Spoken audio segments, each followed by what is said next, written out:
যে মেয়েটা একসময় প্রেমিকের জন্য হাতের শিরা কেটেছিল, আজ তার ঘরের কোনায় উপচে পড়ছে দাম্পত্য সুখ।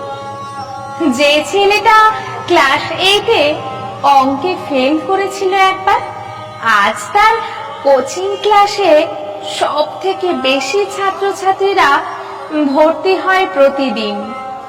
যে মেয়েটা একটা সময় নিকট আত্মীয়দের দ্বারা রেপ হয়েছে বারবার, আজ আদালতে বিচারকের চেয়ারে বসে ন্যায় অন্যায়ের সমাধান করে চলেছে সে।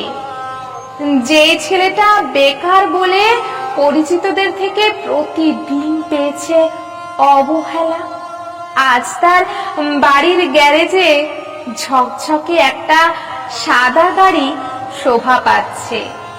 যে মেয়েটা বিয়ের পরে ভুলে গিয়েছিল তার স্বপ্ন, লড়াই কিংবা লক্ষ্য, আজ তার নিজে হাতে তৈরি ব্যবসাতে কাজ করছে আরো 10 জন মেয়ে।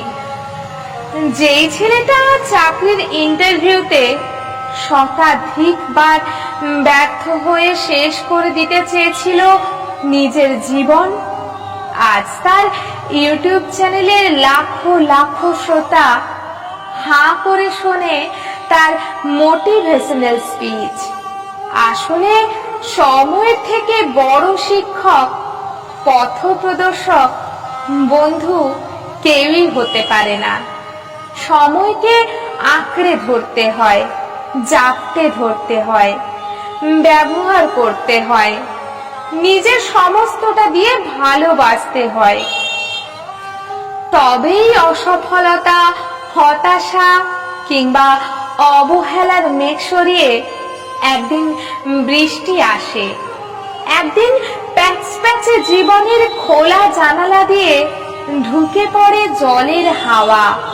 সেদিন আমরা উদ্যম হয়ে ভিজবো, ভীষণ ভাবে ভিজবো, প্রচন্ড ভাবে জড়িয়ে ধরবো জীবনকে।